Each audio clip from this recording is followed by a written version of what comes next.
حدیث نمبر 93۔ کہمس کے بجائے مطر وراق نے عبداللہ بن بریدہ سے، انہوں نے یحییٰ بن یعمر سے نقل کیا کہ جب معبد جہنی نے تقدیر کے بارے میں وہ سب کہا جو کہا تو ہم نے اسے سخت ناپسند کیا۔ یحییٰ نے کہا میں اور حمید بن عبد الرحمن حمیری نے حج کیا۔ اس کے بعد انہوں نے کہمس کے واسطے سے بیان کردہ حدیث کے مطابق حدیث بیان کی، البتہ الفاظ میں کچھ کمی بیشی ہے۔ صحیح مسلم حدیث نمبر 94۔ عبداللہ بن بریدہ کے ایک تیسرے شاگرد عثمان بن غیاث نے یحییٰ بن یعمر اور حمید بن عبد الرحمن دونوں سے روایت کی۔ دونوں نے کہا ہم عبداللہ بن عمر رضی اللہ عنہما سے ملے اور ہم سے تقدیر کی بات کی، اور وہ لوگ یعنی منکرین تقدیر جو کچھ کہتے ہیں اس کا ذکر کیا۔ اس کے بعد عثمان بن غیاث نے سابقہ راویوں کے مطابق حضرت عمر رضی اللہ عنہ سے مرفوعاً روایت کی۔ اس روایت میں کچھ الفاظ زیادہ ہیں اور کچھ انہوں نے کم کیے ہیں۔ صحیح مسلم حدیث نمبر 95۔ معتمر کے والد سلیمان بن ترخان نے یحییٰ بن یعمر سے، انہوں نے عبداللہ بن عمر رضی اللہ عنہما سے، انہوں نے حضرت عمر رضی اللہ عنہ سے، اور انہوں نے نبی صلی اللہ علیہ وآلہ وسلم سے اسی طرح روایت کی جس طرح مذکورہ اساتذہ نے روایت کی۔ صحیح مسلم حدیث نمبر 96۔ اسماعیل بن ابراہیم یعنی ابن الیہ نے ابو حیان سے، انہوں نے ابو زرعہ بن عمر بن جریر سے، اور انہوں نے حضرت ابو ہریرہ رضی اللہ عنہ سے روایت کی، کہا رسول اللہ صلی اللہ علیہ وسلم ایک دن لوگوں کے سامنے تشریف فرما تھے۔ ایک آدمی آپ صلی اللہ علیہ وسلم کے پاس آیا اور پوچھا، اے اللہ کے رسول، ایمان کیا ہے؟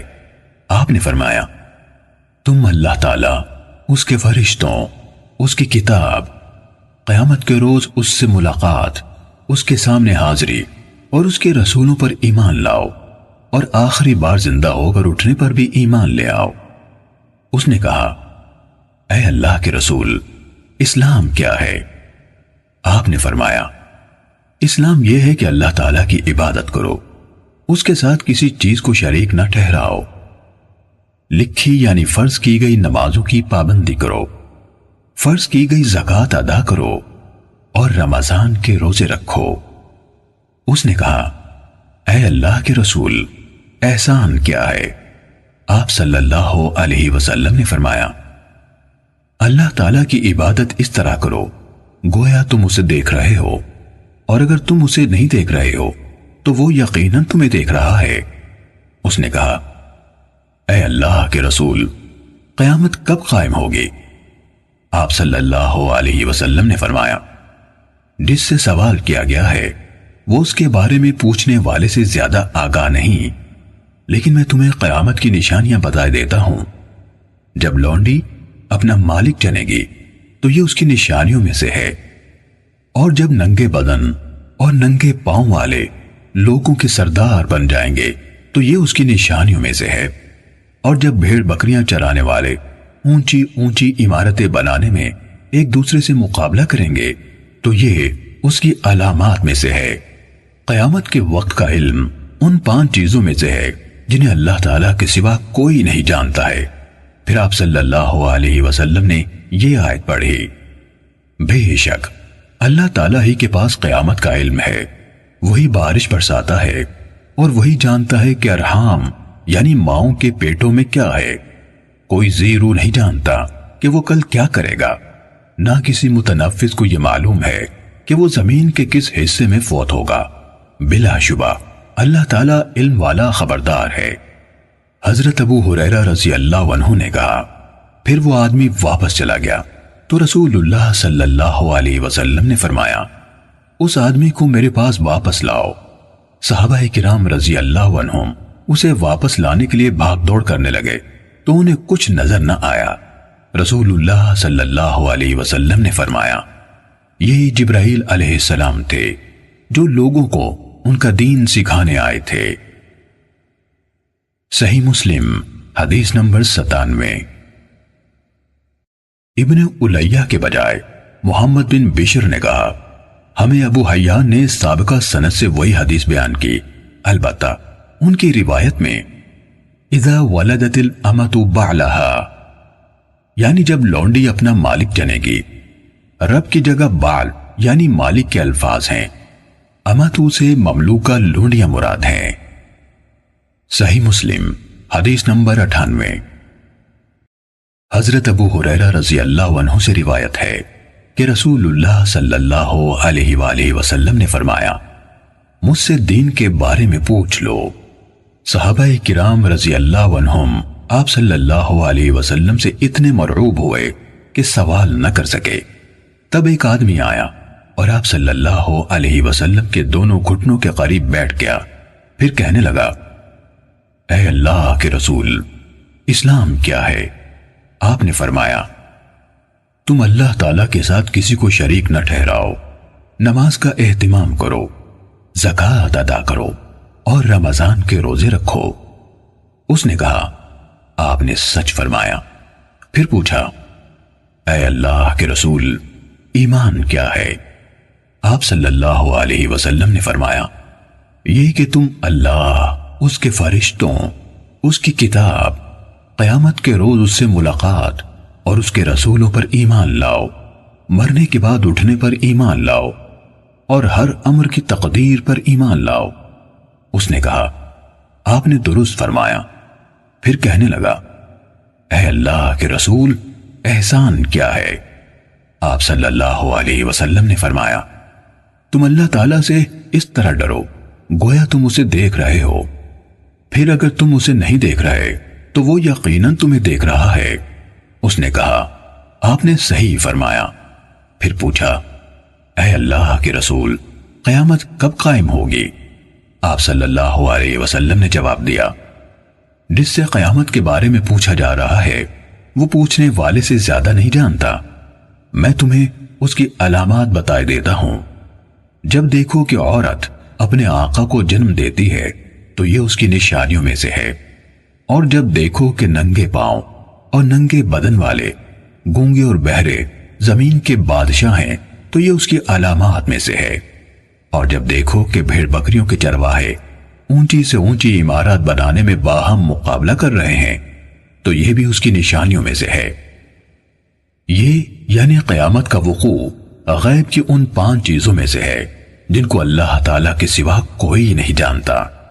پھر آپ صلی اللہ علیہ وسلم نے یہ آیت پڑھی بے شک اللہ تعالیٰ ہی کے پاس قیامت کا علم ہے، وہی بارش برساتا ہے اور وہی جانتا ہے کہ ارحام یعنی ماؤں کے پیٹوں میں کیا ہے، اور کوئی شخص نہیں جانتا کہ وہ آنے والے کل میں کیا کرے گا، اور کوئی شخص نہیں جانتا کہ وہ کہاں کس زمین میں فوت ہوگا۔ سورت کے آخر تک۔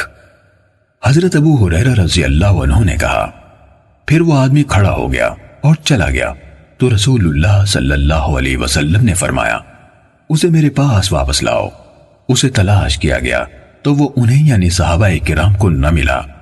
رسول اللہ صلی اللہ علیہ وسلم نے فرمایا یہ جبرائیل تھے، انہوں نے چاہا کہ تم نہیں پوچھ رہے تو تم دین سیکھ لو، انہوں نے آ کر تمہاری طرف سے سوال کیا۔ صحیح مسلم حدیث نمبر 99۔ مالک بن انس نے ابو سہیل سے اور انہوں نے اپنے والد سے روایت کی، انہوں نے حضرت طلحہ بن عبید اللہ رضی اللہ عنہ سے سنا، وہ کہہ رہے تھے کہ رسول اللہ صلی اللہ علیہ وسلم کے پاس اہل نجد میں سے ایک آدمی آیا، اس کے بال پراگندہ تھے، ہم اس کی ہلکی سی آواز سن رہے تھے لیکن جو کچھ وہ کہہ رہا تھا ہم اس کو سمجھ نہیں رہے تھے، حتیٰ کہ وہ رسول اللہ صلی اللہ علیہ وسلم کے قریب آ گیا۔ وہ آپ سے اسلام کے بارے میں پوچھ رہا تھا۔ رسول اللہ صلی اللہ علیہ وسلم نے فرمایا دن اور رات میں 5 نمازیں فرض ہیں۔ اس نے پوچھا کیا ان کے علاوہ اور نمازیں بھی میرے ذمے ہیں؟ آپ نے فرمایا نہیں، الا یہ کہ تم نفلی نماز پڑھو اور ماہ رمضان کے روزے ہیں۔ اس نے پوچھا کیا میرے ذمے اس کے علاوہ بھی روزے ہیں؟ فرمایا نہیں، الا یہ کہ تم نفلی روزے رکھو۔ پھر رسول اللہ صلی اللہ علیہ وسلم نے اسے زکوٰۃ کے بارے میں بتایا تو اس نے سوال کیا، کیا میرے ذمے اس کے سوا بھی کچھ ہے؟ آپ صلی اللہ علیہ وسلم نے جواب دیا، نہیں، سوائے اس کے کہ تم اپنی مرضی سے نفلی صدقہ دو۔ حضرت طلحہ نے کہا، پھر وہ آدمی واپس ہوا تو کہہ رہا تھا، اللہ کی قسم، میں اس پر کوئی اضافہ کروں گا نہ اس میں کوئی کمی کروں گا۔ اس پر رسول اللہ صلی اللہ علیہ وسلم نے فرمایا، یہ فلاح پا گیا اگر اس نے سچ کر دکھایا۔ صحیح مسلم حدیث نمبر 100۔